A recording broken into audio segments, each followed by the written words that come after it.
friends, I am Dr. Swati Gupta and today I am going to explain Ashworth duopoly model. एसवर्थ ने कॉर्नोट की assumption को criticise किया। कॉर्नोट की कौन सी एजम्पशन को क्रिटिसाइज किया? कॉर्नोट यह मानते थे that each seller believes that his rival will keep his output constant irrespective of what he is producing. प्रत्येक सेलर, ड्यूपोली में दो सेलर होते हैं, प्रत्येक सेलर यह बिलीव करता है कि उसका राइवल या दूसरा सेलर अपने आउटपुट को कांस्टेंट रखेगा, उसमें कोई भी चेंज नहीं करेगा, चाहे वो कितना भी आउटपुट में चेंज कर ले। एसवर्थ ने इस एजम्पशन को क्रिटिसाइज किया। उन्होंने कहा कि आउटपुट मीन एडजस्टिंग वेरिएबल नहीं है, प्राइस मीन एडजस्टिंग वेरिएबल है। सेलर पहले प्राइस को एडजस्ट करता है और उसके बाद उस प्राइस पर कस्टमर की जो डिमांड आती है उसको अपनी मैक्सिमम प्रोडक्टिव कैपेसिटी के अनुसार फुलफिल करने की कोशिश करता है। एसवर्थ भी बर्ट्रेन की एजम्पशन को फॉलो करते हैं। बर्ट्रेन ने क्या माना था कि प्राइस मीन एडजस्टिंग वेरिएबल है और प्रत्येक सेलर यह बिलीव करता है कि उसका राइवल अपने प्राइस में कोई भी चेंज नहीं करेगा, अपने प्राइस को कांस्टेंट रखेगा, चाहे वो प्राइस में कितना भी चेंज कर ले। Each seller believes that his rival will keep his price constant irrespective of what he is setting the price. Bertrand and Edgeworth के मॉडल में थोड़ा सा फर्क है। बर्ट्रेन अपने ड्यूपोली मॉडल में सेलर की जो प्रोडक्शन कैपेसिटी है उसको अनलिमिटेड मानकर चलते हैं। उसके पास इतनी कैपेसिटी है कि यदि वो प्राइस थोड़ा कम कर दे तो वो दूसरे सेलर के सारे कस्टमर्स की डिमांड को फुलफिल कर सकता है। वहीं एसवर्थ ने ये माना कि प्रत्येक सेलर की प्रोडक्टिव कैपेसिटी लिमिटेड होती है। कोई भी प्रोड्यूसर एक लिमिट तक ही प्रोडक्शन कर सकता है। उस लिमिट के बाहर यदि ज्यादा कस्टमर्स उसकी डिमांड उसके पास आ जाती है तो उसकी जितनी प्रोडक्शन कैपेसिटी है उतना ही फुलफिल कर सकता है, उसके आगे वो कस्टमर की डिमांड को फुलफिल नहीं कर सकता है क्योंकि उससे ज्यादा वो सप्लाई नहीं कर सकता है। अब इसकी एजम्पशंस देख लेते हैं। It has two firms, duopoly model में टू फॉर्म्स होते हैं। This model will be applicable for slightly differentiated product. यह मॉडल क्लोज सब्स्टिट्यूट प्रोडक्ट पर भी एप्लीकेबल होता है, लेकिन यहां पर एसवर्थ ने समझाने के लिए होमोजीनियस प्रोडक्ट का एग्जाम्पल लिया है, जिसमें वो कॉर्नोट का मिनरल वाटर का एग्जाम्पल लेकर चले थे। मिनरल वाटर है जो कि एक आइडेंटिकल प्रोडक्ट है। नेक्स्ट है both firms compete with price. दोनों ही फर्म प्राइस के साथ कंपीट करती हैं। दोनों फर्म अपने प्राइस को कम करने में लगी रहती हैं ताकि उनके पास कस्टमर की डिमांड बढ़ सके। नेक्स्ट है both firms have equal per unit cost. दोनों कस्टमर की जो प्रोडक्शन कॉस्ट आती है वो ऑलमोस्ट सिमिलर होती है, इक्वल होती है, इसलिए उनकी मार्जिनल कॉस्ट और एवरेज कॉस्ट भी इक्वल रहती है। नेक्स्ट है प्रोडक्शन कैपेसिटी इज लिमिटेड। अभी समझा के चुकी हूं कि बर्ट्रेन के मॉडल में उन्होंने ये माना था कि प्रोडक्शन कैपेसिटी सेलर की अनलिमिटेड होती है, वहीं एसवर्थ ने बोला कि हर सेलर की प्रोडक्शन कैपेसिटी लिमिटेड होती है। नेक्स्ट है each producer believes that his rival will keep his price constant at the present level whatever price he might himself set. ये अभी एक्सप्लेन करके चुकी हूँ कि एसवर्थ भी बर्ट्रेन की तरह ये मानकर चले थे कि प्रत्येक सेलर, ड्यूपोली में दो सेलर होते हैं, ये बिलीव करके चलते हैं कि दूसरा सेलर अपने प्राइस में कोई भी चेंज नहीं करेगा, अपने प्राइस को कांस्टेंट रखेगा, चाहे वो कितना भी अपने प्राइस में चेंज कर ले। ठीक है, अब इसका डायग्राम देख लेते हैं।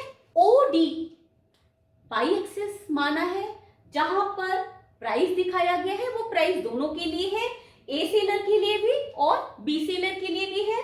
जो DA है वो सेलर ए का डिमांड कर्व है, DB सेलर बी का डिमांड कर्व है। अब हम ये मान के चलते हैं कि दोनों seller suppose monopoly price charge करते हैं। मोनोपोली प्राइस कितना चार्ज करते हैं? सपोज वो OP प्राइस चार्ज करते हैं। OP प्राइस यदि वो चार्ज करेंगे तो इस सिचुएशन में सेलर A OA1 और सेलर B OB1 आउटपुट की सप्लाई करेगा। इस सिचुएशन में सेलर ए का जो प्रॉफिट है वो कितना होगा? OA1EP। सेम सेलर बी का जो प्रॉफिट है वो कितना होगा? OB1PC। दोनों का प्रॉफिट इक्वल आ रहा है क्योंकि यहां पर हम होमोजेनियस प्रोडक्ट मान के चले हैं, और यहां पर हम ये मान के चल रहे हैं कि यदि वो मोनोपोली प्राइस चार्ज करेंगे तो उस सिचुएशन में उन कितनी सप्लाई करेंगे और कितना उन्हें प्रॉफिट हो रहा है, ये हम एज्यूम करके चल रहे हैं। दूसरी सिचुएशन क्या आती है कि यदि प्राइस परफेक्ट कंपटीशन के अकॉर्डिंग OQ रखे जाते हैं, यदि दोनों जो सेलर हैं उनमें इतना कंपटीशन हो रहा है कि प्राइस फाइनली OQ पर आकर रुक जाता है, OQ सेट हो जाता है, क्योंकि OQ से नीचे वो प्राइस नहीं कर सकते हैं। OQ जो प्राइस है वो एवरेज कॉस्ट के बराबर है। OQ जो प्राइस है वो एवरेज कॉस्ट के बराबर है, इससे नीचे प्राइस वो नहीं रख सकते, क्योंकि इससे नीचे वो यदि प्राइस सेट करेंगे तो उनको लॉस होगा और कोई भी प्रोड्यूसर या सेलर लॉस में अपना बिजनेस कंटिन्यू नहीं करेगा। इस सिचुएशन में सेलर ए OA2 प्रोडक्शन कर रहा है, जो उसकी मैक्सिमम प्रोडक्शन कैपेसिटी है, इससे ज्यादा वो सेलर सप्लाई नहीं कर सकता, प्रोड्यूस नहीं कर सकता, क्योंकि हर सेलर की प्रोडक्शन कैपेसिटी लिमिटेड होती है। सेम OQ प्राइस पर BQ मैक्सिमम, जो उसका मैक्सिमम प्रोडक्शन कैपेसिटी है, मैक्सिमम आउटपुट OB2 प्रोड्यूस कर रहा है, ठीक है। और इस सिचुएशन में यदि प्राइस OQ है तो ए सेलर का जो प्रॉफिट है वो OQGA2 है और सेलर बी का जो प्रॉफिट है OQFB2 है। यहां तक समझ में आ गया? अब हम ये मान के चलते हैं, दोनों एक्सट्रीम सिचुएशन हो गई, एक तो मोनोपोली की हो गई, एक परफेक्ट कंपटीशन की हो गई। एल्सवर्थ ये समझाने की कोशिश करते हैं कि दोनों सेलर के बीच में जो प्राइस वॉर होता है वो इन दोनों के बीच में, P और Q के बीच में होता रहता है। अब हम ये मान के चलते हैं कि मार्केट में अभी सिर्फ ए सेलर प्रोडक्शन कर रहा है। इस सिचुएशन में सेलर ए ने OP प्राइस सेट किया हुआ है, क्योंकि अभी उसकी मोनोपोली है, बी सेलर मार्केट में नहीं आया है।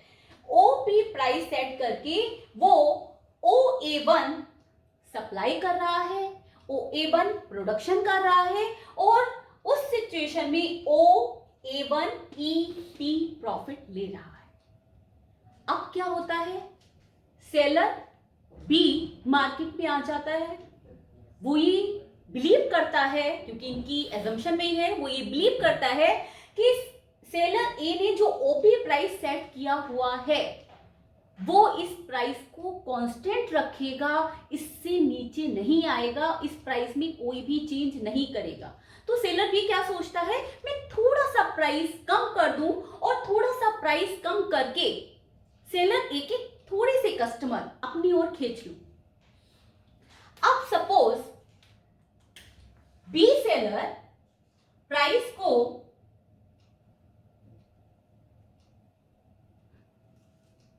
P1 OP1 चार्ज करता है, जो OP से थोड़ा कम है, और इस सिचुएशन में जो उसकी मैक्सिमम कैपेसिटी है, जो उसकी मैक्सिमम कैपेसिटी OV2 है, इतना प्रोडक्शन बेचने में कैपेबल हो रहा है यदि वो प्राइस को P से कम करके P1 पर कर देता है, ठीक है। और उसे इस सिचुएशन में प्रॉफिट कितना हो रहा है, OB2 P1 I। अब B ने जब अपने प्राइस चेंज किए हैं तो B तो ये सोच के बैठा था कि A अपने प्राइस में कोई चेंज नहीं करेगा, लेकिन जब A देखता है कि B मार्केट में आ गया है, B सेलर, और उसने अपना प्राइस मेरे प्राइस से थोड़ा कम रखा है जिसकी वजह से उसकी सेल ज्यादा हो रही है, मुझे प्रॉफिट कम हो रहा है, तो वो क्या करेगा, वो B सेलर से भी कम प्राइस सेट करेगा ताकि थोड़े जो B सेलर के कस्टमर्स हैं वो उसकी तरफ खिंचकर आ जाए और उसका प्रॉफिट बढ़ जाए। अब इस सिचुएशन में जो A सेलर है वो अपना प्राइस सपोज P2 कर देता है, OP2 प्राइस कर देता है, और उसकी जितनी मैक्सिमम कैपेसिटी है, मैक्सिमम कैपेसिटी कितनी है, OA2, जितनी उसकी मैक्सिमम कैपेसिटी है उतना वो सेल कर सकता है P2 प्राइस लेके, क्योंकि कस्टमर की टेंडेंसी क्या होती है, जो कम प्राइस पर प्रोडक्ट दे रहे हैं, होमोजीनियस प्रोडक्ट है, जो कम प्राइस पर प्रोडक्ट दे रहे हैं वो उन्हीं से डिमांड करते हैं। तो सेलर A OP2 प्राइस रखकर सेलर B के कंपैरिजन में ज्यादा कस्टमर को अट्रैक्ट करने में कैपेबल हो जाता है और अपनी मैक्सिमम आउटपुट को सेल कर रहा है, और उस सिचुएशन में उसका प्रॉफिट होता है OA2 JP2, ठीक है। अब वो ये मानकर चला था कि B सेलर प्राइस में कोई चेंज नहीं करेगा, उसने जितना सेट किया उतना करेगा, लेकिन B सेलर फिर से कहते हैं अरे A सेलर ने अपना प्राइस कम करके प्रॉफिट बढ़ा लिया है, तो उस सिचुएशन में B सेलर फिर से अपना प्राइस कम करेगा। सपोज उसने यहां कर दिया, फिर अगेन एक्शन का रिएक्शन होगा, A सेलर फिर कम कर देगा, फिर B सेलर और कम कर देगा, और ये प्राइस वॉर तब तक चलता रहेगा जब तक प्राइस Q पर नहीं आ जाता है। जैसे ही प्राइस Q पर आएगा प्राइस वॉर उस सिचुएशन में बंद हो जाएगा, क्योंकि Q से नीचे प्राइस नहीं जा सकता है।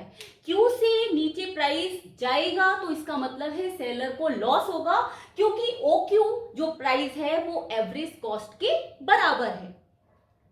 लेकिन एस्वर्थ कहते हैं कि OQ इक्विलिब्रियम पॉइंट नहीं है, ये टेम्परेरी इक्विलिब्रियम है, क्योंकि जब कोई भी सेलर, मान लो A सेलर या B सेलर, किसी के दिमाग में आता है कि हम OQ प्राइस पर अपना मैक्सिमम आउटपुट सेल कर रहे हैं, A सेलर OA1 OA2 जो उसका मैक्सिमम आउटपुट है, सेम B सेलर OB2 जो उसका मैक्सिमम आउटपुट सेल कर रहा है। अब A सेलर सपोज सोचता है कि ठीक है, मैंने यदि प्राइस थोड़ा ज्यादा बढ़ा दिया तो उस सिचुएशन में B सेलर है मेरे कस्टमर को, मेरे कंज्यूमर्स को अपनी ओर नहीं खींच पाएगा, क्योंकि ऑलरेडी वो मैक्सिमम आउटपुट कर रहा है, इससे ज्यादा उसकी कैपेसिटी ही नहीं है। तो A सेलर अपना प्राइस फिर से P सेट कर देता है, क्योंकि उसको लग रहा है कि OQ प्राइस रखकर उसे ज्यादा प्रॉफिट नहीं हो रहा है, वो अपना प्राइस P सेट करके ओरिजिनल पॉइंट पे आ जाता है और सेम OA1EP प्रॉफिट गेन करने लगता है।